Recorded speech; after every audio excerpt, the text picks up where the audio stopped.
अस्सलामुअलैकुम नाजरीन, hi tech TV news channel की जानिब से मैं फ़हीम आप तमाम की खिदमत में हाजिर हुआ हूँ अबू गुफरान साहब के साथ, जो पेशे तदरीस से वाबस्ता है, डबल ग्रेजुएट है और एक बेहतरीन स्कॉलर भी है। आज हम बात करते हैं एक नए मौजू पर जो बैरूनी ममालिक स्कॉलरशिप से ताल्लुक़ रखता है। ये उनके लिए है जो तालिब इल्म बैरूनी ममालिक की स्कॉलरशिप के ज़रिए तालीम हासिल करने की जुस्तजू में है। ये चंद मुशावरात जो इंतहाई सूदमंद साबित होंगे। अस्सलामु अलैकुम रहमतुल्लाहि व बरकातुहू। वालेकुम अस्सलाम रहमतुल्लाहि व बरकातुहू। जनाब, बहुत बहुत शुक्रिया मैनेजमेंट हाईटेक टीवी का और आपका कि एक मौका दिए कौम के जो है बहुत ही इंतहाई अहम मौजू पे बात करने के लिए। ये जो बैरून मुल्क तालीम का जो सिलसिला शुरू हुआ 2016 में हमारे ऑनरेबल चीफ मिनिस्टर KCR साहब जो है SC ST और OBC जो बैकवर्ड इकोनॉमिकली एजुकेशनली थे उनके तहत जो है हम, क्योंकि Muslim community as a minority जो है ये डिक्लेयर की गई कई एक state and central appointed commission के ज़रिए, तो ऑनरेबल चीफ मिनिस्टर का जो फैसला रहा वो तमाम कमेटियों के रिकमेंडेशन पे आप हमारे को भी जो है ओवरसीज़ एजुकेशन के लिए मुंतखब करें। ये बहुत ही मुस्तहकम और बहुत ही अहम फैसला था जो चीफ मिनिस्टर लिए और उसके बहुत सारे मुस्बित नताइज आए और बैकवर्ड कम्युनिटी के ख़ास तौर पे मुस्लिम बच्चे आला तालीम जो है अभी बड़े पैमाने पे हासिल कर रहे हैं। हर साल 500 स्कॉलरशिप 250 से शुरू करे थे ये 2016 में, आज 500 जो है सालाना। मैं उम्मीद करता हूँ चीफ मिनिस्टर उसको 1000 करेंगे क्योंकि डिमांड बहुत है माशाल्लाह, बहुत सारे बच्चे इसको अप्लाई कर रहे हैं और इनमें सिर्फ 500 बच्चों को ये तालीम के मौके मिल रहे हैं। जी, पहला सवाल, ये ओवरसीज स्कॉलरशिप्स क्या है और मौजूदा दौर में इसकी अहमियत क्या है? ओवरसीज़ स्कॉलरशिप किसी भी मुल्क के लिए आज के ज़माने में, क्योंकि ये हुसूल जो ज़र मुबादला होता है उसका एक बहुत बड़ा ज़रिया है, ख़ास तौर पे ऐसे ममालिक जिन पे पास माइनिंग बहुत हो, जैसा हिंदुस्तान हमारे पास जो है पॉपुलेशन बड़ी है और एक बड़ी तादाद जो है नौजवान बच्चों की है, ग्रेजुएट बच्चों की है। और हालिया अरसे में देखे एक दिन पहले एक रिपोर्ट आई थी इकोनॉमिक टाइम्स में कि हिंदुस्तान का ज़र मुबादला जिसको हम फ़ॉरेन एक्सचेंज बोलते हैं $100 बिलियन को क्रॉस कर दिया। हमारे पड़ोसी मुल्क की हम माशी हालत देख रहे हैं, वो $5-5 बिलियन $10-10 बिलियन के लिए कटोरा लेके गली गली फिर रहे वो लोग। और हमारे मुल्क पे अल्लाह का इतना बड़ा करम है कि हमारे बच्चे ख़ास तौर पे मिडल ईस्ट और ये जो यूरोप अमेरिका में बसे हुए बच्चे हैं, नाराइज बच्चे जो हैं, $100 बिलियन सरप्लस हम आपको जो है फॉरेन रिजर्व भेज रहे हैं इंडिया को। ये एक बहुत बड़ा अचीवमेंट है इंडिया का जो बग़ैर किसी एफर्ट्स के बच्चे दे रहे हैं। यकीनन जो फॉरेन यूनिवर्सिटीज़ में जो बच्चे पढ़ते हैं वहाँ पर जो है पार्ट टाइम काम करते, और ख़ास तौर पे जो कंसंट्रेशन स्टेट गवर्नमेंट का रहा ओवरसीज एजुकेशन का, ये इकोनॉमिकली बैकवर्ड बच्चों का रहा। तो ये दो टाइप का रिस्पॉन्स देख सकते हैं, हम एनालाइज कर सकते हैं। अमीर बच्चे जो रहते हैं वो डिपेंडेंट रहते हैं माँ बाप के, वो खर्चा मंगाते और वहाँ पर तालीम हासिल करते। लेकिन जब कोई इकोनॉमिकली बैकवर्ड बच्चा जब बाहर जाता तो उन्हें अपनी तालीम भी कंप्लीट करता और यहाँ पर ज़र मुबादला भेज के अपने माँ बाप को मजबूत करता, अपने भाइयों को मजबूत करता, हमारी इकोनॉमी को मजबूत करता। तो ये बहुत ही खुश आइंद फैसला है और इसको और मजबूत करने की ज़रूरत है। इसमें ज़्यादा से ज़्यादा और स्कॉलरशिप को ऐड करना चाहिए। यानी एक वजह से इंडियन इकोनॉमी के वास्ते भी जो है ना, मतलब काफ़ी बेहतरीन एक मौका है। ये बहुत बेहतरीन मौका है। हम हमारे आजू बाजू पड़ोस में देख रहे हैं, श्रीलंका कोलैप्स हो गया, पाकिस्तान कोलैप्स पे दहाने पे खड़ा हुआ है। ऐसे में हमारे पास $100 बिलियन खाली फ़ौरन हमारे बच्चे भेज रहे हैं, बोले तो बहुत बड़ी ये जो है ना अचीवमेंट है और इसको और मजबूत करना चाहिए। गवर्नमेंट सब्सिडाइज जो है टिकट्स देना चाहिए स्टूडेंट्स को। जिस ढंग से टिकट्स की कॉस्ट जारी वही ख़ास तौर पे यूरोप अमेरिका ऑस्ट्रेलिया के लिए हाई जारी, तो इसमें सब्सिडी इंट्रोड्यूस करके जो बच्चे अपने बलबूते पे जा रहे हैं, स्कॉलरशिप में सिलेक्शन नहीं हो रहा, उनको इनकरेज करने के लिए इसमें सब्सिडी, जैसा हज की सब्सिडी देते थे, आप हज की बर्खास्त कर दीजिए, लेकिन कम से कम हमारे बच्चों को एयर फेयर में आप सब्सिडी इंट्रोड्यूस कीजिए, क्योंकि ये बच्चे तामीर कर रहे हैं मुल्क की, ज़र मुबादला दे रहे हैं, जिसकी बदौलत हमारा डिफेंस के सामान हम बैरून मुल्क से आसानी से खरीद सकते। और बहुत सारे जो सबसे बड़ा बिल है हमारा पेट्रोल का, पेट्रोलियम प्रोडक्ट्स है जो हम खरीद रहे हैं, उसको ख़रीदने में हमारे बच्चे बहुत बड़ी मदद करें मुल्क की माइशत में। अब बढ़ते हैं नाजरीन दूसरे सवाल की जानिब। ये किस मेयार की तालीमी काबिलियत रखने वाले तालिब इल्म इसको हासिल करने के अहल होंगे? देखिए, गवर्नमेंट ऑफ तेलंगाना कुछ कंडीशंस रखी हैं जिनमें 3-4 कंडीशंस काबिल गौर हैं और मैं चूँकि तकरीबन 5-6 साल से ये कैंपेन कर रहा हूँ, फ्री कैंपेन कर रहा हूँ, मुख्तलिफ सोशल मीडिया के ज़रिए जो है अवेयरनेस लाने की कोशिश कर रहा हूँ कि ज़्यादा से ज़्यादा बच्चे इनरोलमेंट हो। अल्हम्दुलिल्लाह कोशिश में बड़ी हद तक मैं कामयाब भी रहा। इसकी जो बुनियादी काबिलियत है, फर्स्ट क्लास ग्रेजुएशन पास होना ज़रूरी है आपका। दूसरे जो यानी ग्रेजुएशन में फर्स्ट क्लास का पास होना इंतहाई ज़रूरी है। इंतहाई ज़रूरी है फर्स्ट क्लास पास होना। साथ में लैंग्वेज टेस्टिंग जो होती है, जिसको आइल्स या टॉफल या PTE बोलते हैं, ये 3 खास एग्ज़ाम, इनमें से कोई एक क्वालिफाई करना। तीसरा जो है आपका जो सब्जेक्ट रिलेटेड टेस्ट होता है, जिसको हम GRE या GMAT बोलते हैं, मैनेजमेंट लोगों की GMAT रहेंगे, GRE जो है इंजीनियरिंग बच्चे लिखते, ये टेस्टों में भी 60+ एवरेज आप पास होना है इसमें भी। अब मैं जो देखा, हमारे जो बच्चे जो मेरे को जो रिस्पांस दे रहे हैं, मैं अवेयरनेस के लिए जो कैंपेन कर रहा हूँ, उनमें कई बच्चे ये ना 3 एग्जाम पास करने के अहल हैं और ना कई बच्चे जो है GRE GMAT करने के अहल हैं। यानी ये बैरूनी ममालिक की जो स्कॉलरशिप है, इसको हासिल करने के लिए ये एक अहम सुतून माने जाएंगे। बहुत अहम है। 3 आप फर्स्ट क्लास ग्रेजुएट रहना, 60+ मार्क्स रहना, आपके पास जो है IELTS PTE या टॉफल, ये जो इंटरनेशनल इंग्लिश लैंग्वेज टेस्ट होते, आप ये क्वालिफाई होना, 60+ एवरेज आपके पास रहना, एंड आप GRE GMAT ये दोनों में से कोई एक क्वालिफाई करना। और अनफॉर्चुनेटली हमारी कम्युनिटी, खासकर माइनॉरिटी कम्युनिटी में बच्चे इसमें बहुत पीछे हैं।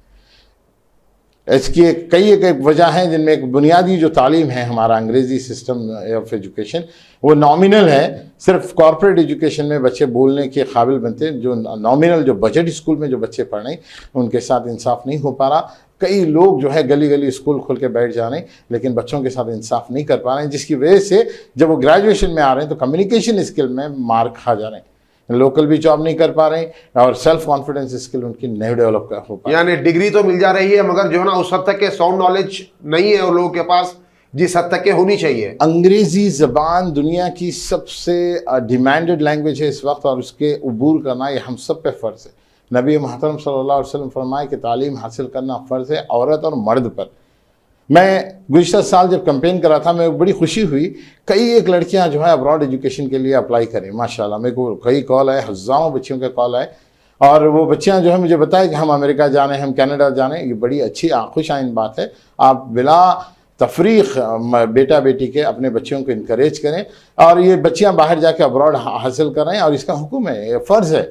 जिस तरह नमाज फ़र्ज़ है, तालीम हासिल करना भी हमारी कौम पर फ़र्ज़ है, लेकिन हम उसको जो है साइड लाइन करे हुए हैं, एक अरसे तक करे हुए हैं। लेकिन अभी शऊर आ रहा, हम बावजूद हमारे पास वसाइल नहीं है, लेकिन हमारे में शऊर आ रहा। हमारे पास स्कूल नहीं है, लेकिन बच्चे कोशिश कर रहे हैं। गले हमारे गवर्नमेंट स्कूल मुर्दा पड़े हुए हैं, हमारे बजट स्कूल में तालीम मेयार की नहीं है, और हमारे जो कॉरपोरेट स्कूल है एक्सेसिबल नहीं है हमारे बच्चों के। लेकिन अल्लाह का फजल है, कुछ एक बच्चे हमारे स्ट्रगल कर रहे हैं और आगे बढ़ रहे हैं, और उनको सलाम है उनको और उनके माँ बाप को जो तालीम को आरास्ता करें उनसे।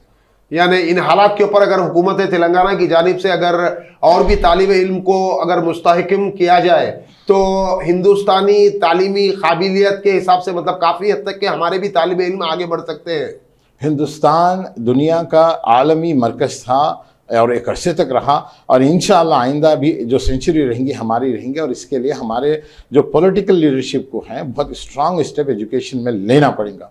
एजुकेशन सिस्टम को ओवरहाल करना पड़ेगा, और ये जिस हालत में हम पड़े हुए हैं, ये आप टैलेंटेड बच्चे एक्सेस ऑफ एजुकेशन से महरूम हैं। गवर्नमेंट ऑफ तेलंगाना को जितने छोटे स्कूल हैं सब्सिडी देना पड़ेगा, उनको जो कमर्शियल ज़ुमरे से बाहर करना। अनफॉर्चुनेटली गवर्नमेंट ऑफ तेलंगाना या कोई भी गवर्नमेंट इंडिया में एजुकेशनल सिस्टम में जो इंस्टीट्यूशन जो खिदमत अंजाम दे रहे हैं, उनको टैक्सेशन सिस्टम में लाई हुई है, जिनमें प्रॉपर्टी टैक्स लेती, जिनको कमर्शियल इलेक्ट्रिसिटी बोल के चार्ज करती। अगर इनमें हम सहूलतें दिए, यकीनन जो बजट स्कूल है अपनी इंफ्रास्ट्रक्चर को इम्प्रूव करते, और गवर्नमेंट ऑफ तेलंगाना सपोर्ट करना। आप गवर्नमेंट स्कूल में जो खर्च करते, उसके मुकाबले में बजट स्कूल में आप कुछ भी नहीं कर रहे हैं, कम से कम उन पर इंफ्रास्ट्रक्चर में आप इन्वेस्टमेंट करना। जो प्राइवेट एजुकेशन इंस्टीट्यूशन है, ख़ासतौर पे बजट जो कम पैसे लेकर बच्चों की खिदमत कर रहे हैं, उनकी मदद के लिए तेलंगाना की गवर्नमेंट आगे आना ज़रूरी है। और जब ये मामला होगा तो हमारे पास बच्चों की क्वालिटी, तालीम की क्वालिटी बढ़ेंगी, और यकीनन हम दुनिया भर में जो है यकीनन हम टॉप लेवल पे लेकर जाएंगे अपनी इकोनॉमी को इंशाल्लाह। इसी के साथ ही बढ़ते हैं तीसरे सवाल की जानिब। इस स्कॉलरशिप को हासिल करने के लिए तालिब इल्म को कहाँ से और कैसे तैयारी हासिल करनी चाहिए? देखिए अक्सर ये बड़ा अच्छा क्वेश्चन कर रहे हैं आप। खास करके जो तालिब इल्म है जो यानी कमजोर है इन चीजों में, तो इनको खास करके मतलब जो है ना कैसे और किस जगह से अपनी तैयारी हासिल करनी चाहिए? इस ज़मन में मैं कई एक तालिब इल्मों से, हज़ारों तालिब इल्म से मैं रब्ता किया हूँ। मेरा नंबर 9177484873, इस पे हज़ार कॉल आए हैं, हज़ार कॉल आए हैं। चेक कर सकते हैं, कोई अगर चेक कर सकते हैं तो इनमें स्टूडेंट लेवल के बच्चे कॉल करते हैं मेरे को। और बच्चे जो है जिन नोटिफिकेशन आती है, जैसा कि ये साल नोटिफिकेशन आई 3 जनवरी को, लास्ट डेट सबमिशन 23 है। तो जब नोटिफिकेशन आई, जब बच्चों को ख्याल आ रहा की 23 है, 3 जनवरी को नोटिफिकेशन आई एप्लीकेशन सबमिट करने की ओवरसीज, और इसकी लास्ट डेट 23 जनवरी है। अच्छा, यानी सिर्फ 20 ही दिन की मोहलत दी गई। 20 दिन की मोहलत है। और बच्चे जब परेशान होकर बने अब क्या करना, अब क्या, ऐसा नहीं है। आपको ओवरसीज एजुकेशन हासिल करना है तो 2-3 साल पहले आप तैयारी करना पड़ता है। यानी ग्रेजुएशन साल के दूसरे साल में तैयारी करें तो आप 2 साल के अंदर तैयार होते और स्कॉलरशिप की एलिजिबिलिटी आप में आती।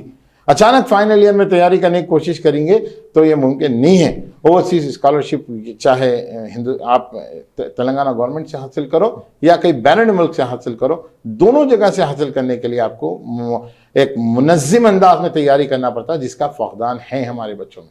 यानी 2-3 साल पहले से कमर बस्ता होके मतलब अपने आप को तैयार करना सख्त जरूरी है। जरूरी है। और ये स्कॉलरशिप की जो अमाउंट है 22 लाख तेलंगाना गवर्नमेंट दे रही है SC ST OBC बच्चों के साथ, 500 माइनॉरिटी बच्चों को दे रही, 22 लाख रुपए दे रही, जिसमें 2 लाख टिकट के और उनके वीजा के हैं और 20 लाख उनके एजुकेशन के हैं।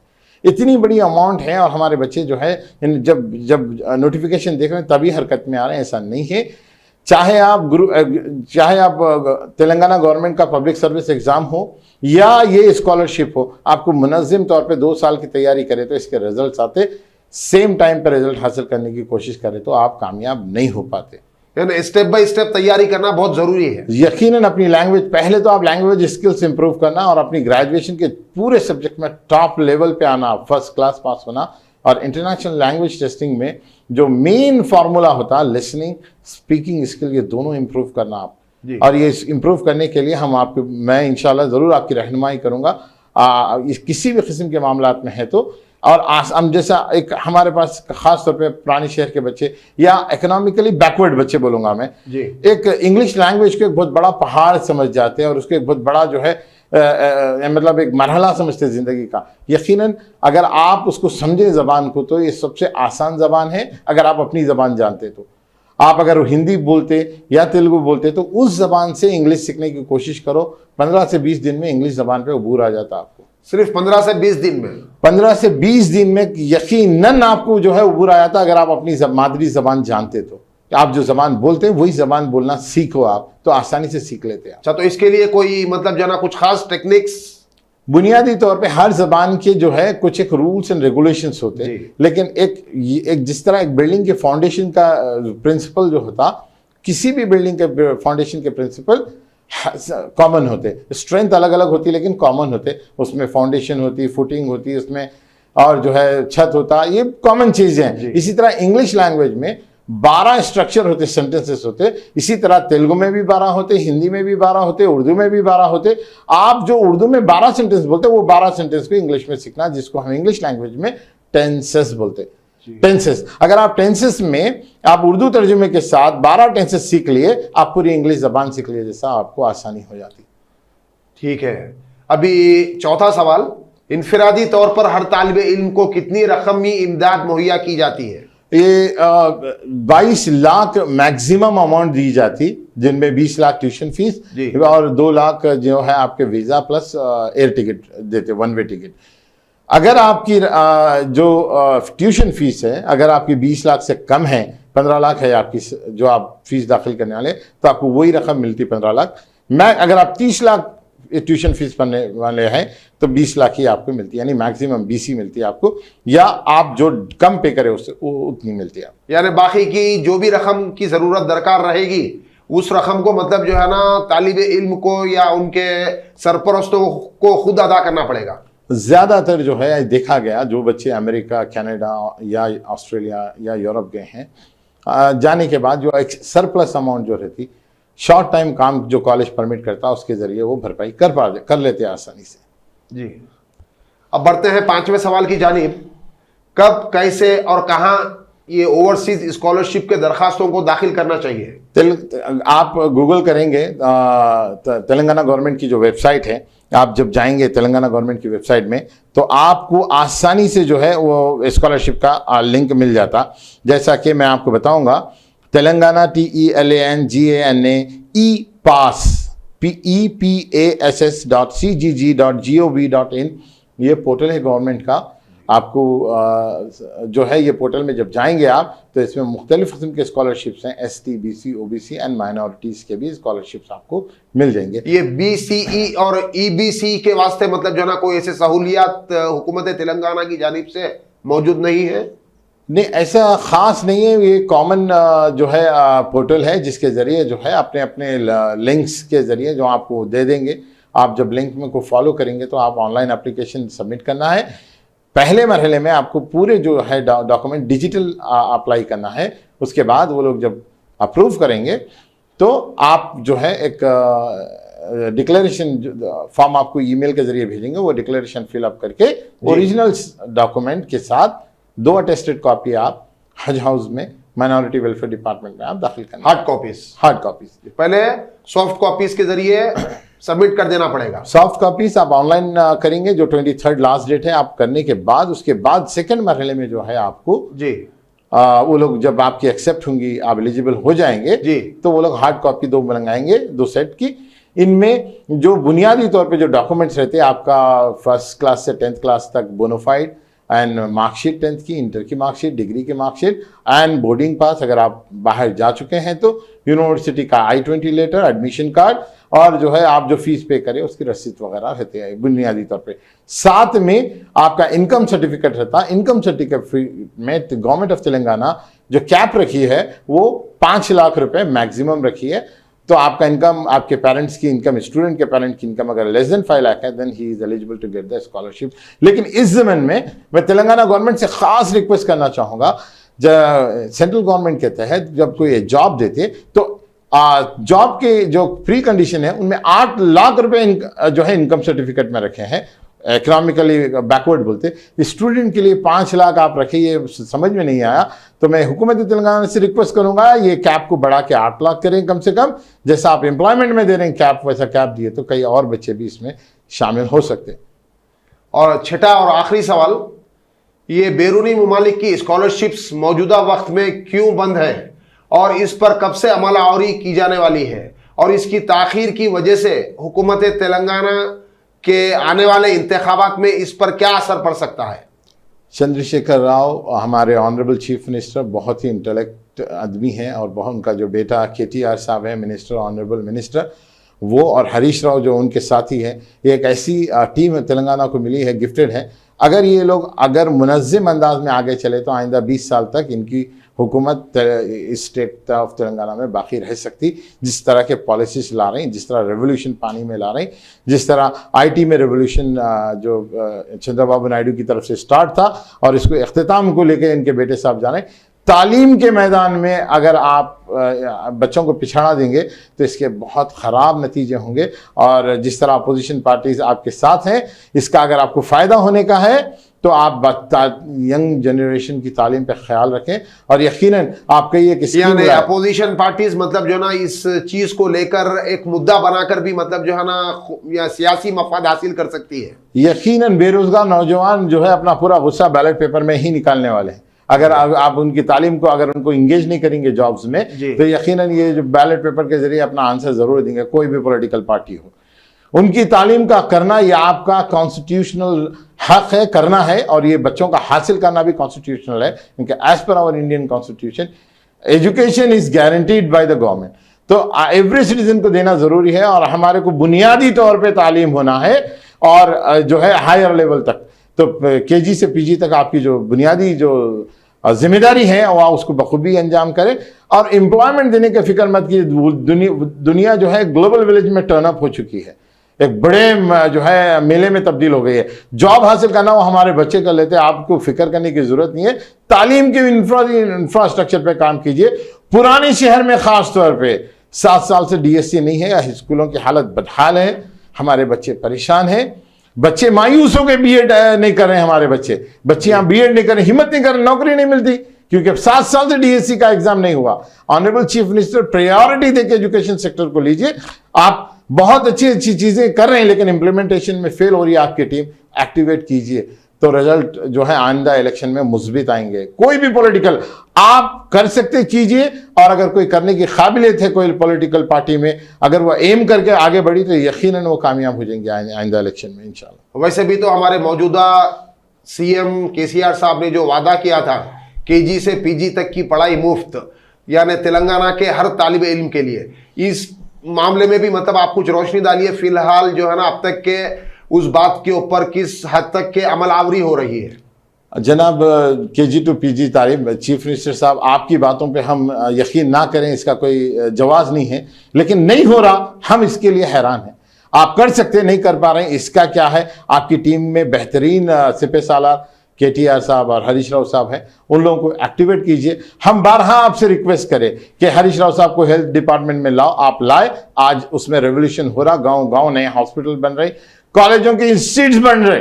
इसी तरह कोई एक्टिव आदमी को आप एजुकेशन डिपार्टमेंट लाओ और ये मालूम करो 7 साल में डीएससी क्यों नहीं हुआ, सरकारी टीचर्स के पोस्ट वैकेंट क्यों है, क्या तालीमी सिलसिला चल रहा। लॉकडाउन का जो 2 साल का गैप आया था बच्चों की तालीम में, खासतौर पे गवर्नमेंट स्कूल और बजट स्कूल, कॉर्पोरेट स्कूल के बच्चे तो पढ़े के लिए आपके अपने बेटे के घर में भी, यानी हमारे ऑनरेबल केसीआर के बेटे केटीआर साहब जो है लाइव जो है ट्विटर पे और जो है फेसबुक पे डाले, उनका बेटा ऑनलाइन पढ़ रहा था। ऑनलाइन उस जमाने में जब पूरी दुनिया बंद थी, उनका बच्चा अपने घर में ऑनलाइन पढ़ रहा था। हमारे बच्चे, हमारे गरीब बच्चों की तालीम के बारे में आपके एफर्ट्स बहुत मायने रखते, क्योंकि आप जिम्मेदार है as a head of the state, और आपको बुनियादी तौर पे प्री प्राइमरी तालीम से लेकर पीजी तक आपको अपॉइंटमेंट करना पड़ेगा। सबसे इंपॉर्टेंट अपॉइंटमेंट कीजिए। क्यों डीएससी रुका हुआ है? एक अरसे से डीएससी रुका हुआ है, 7-8 साल से। ये जरूरी है आपके इसमें फैसला जो है काम करने का, क्योंकि टीचरों में 2 किस्म का तर्ज हो रहा। एक परमानेंट टीचर है जो 1.5-2 लाख तनख्वाह ले रही, और एक जो है टेम्पररी टीचर है जो 20 से 25 हजार ले रही। ये लोग कैसा जस्टिफिकेशन करेंगे बच्चों की जिंदगियों के साथ? आप जब तक इंसाफ नहीं करेंगे वहां पर, तो उनके माशी इंसाफ नहीं कर पाएंगे, तालीम में इंसाफ वो लोग नहीं कर पाएंगे। ये मेरा अपना एज ए एजुकेशनिस्ट ऑब्जर्वेशन है, और मैं उम्मीद करूंगा चीफ मिनिस्टर फौरन डीएससी का ऐलान करेंगे, और प्रायोरिटी पे जो है आइंदा, कम से कम आइंदा जो है इलेक्शन के जो आइंदा एकेडमिक जून 2023 से पहले पूरे टीचरों का अपॉइंटमेंट करके आप फारिग हो जाएंगे। नाजरीन, इसी के साथ हमारा ये प्रोग्राम ओवरसीज स्कॉलरशिप को किस तरीके से हासिल करना चाहिए और कहाँ और कैसे इसकी तालीम हासिल करना चाहिए, किस तरह से इसकी तैयारी करना चाहिए, इख्तिताम पजीर होता है। उम्मीद है हमारा ये प्रोग्राम आप तमाम को अच्छा लगा होगा, और हम आप तमाम से इस प्रोग्राम से होने वाली इत्तलात से भरपूर फ़ायदा उठाने की दरख्वास्त करते हैं, और अबू गुफरान साहब का हाईटेक टीवी न्यूज़ चैनल की टीम की जानिब से शुक्रिया अदा करते हैं, जिन्होंने सबके लिए अपना कीमती वक्त देकर तालीमी मैदान में अपने जौहराती तजुर्बात से नवाजा। शुक्रिया अबू गुफरान साहब। नाजरीन, किसी ने अगर हमारे हाईटेक टीवी न्यूज़ और इंटरटेनमेंट चैनल को सब्सक्राइब नहीं किया है तो सब्सक्राइब कर लें, ताकि हमारे हाईटेक टीवी न्यूज़ चैनल के ज़रिए से ऐसे ही इत्तलात हासिल करते हुए फ़ायदा उठा सकें। दीजिए इजाज़त, फिर चंद दिन में कुछ ऐसे ही अहम मौजू लेकर हाजिर होता हूँ। तब तक के लिए खुदा हाफिज़।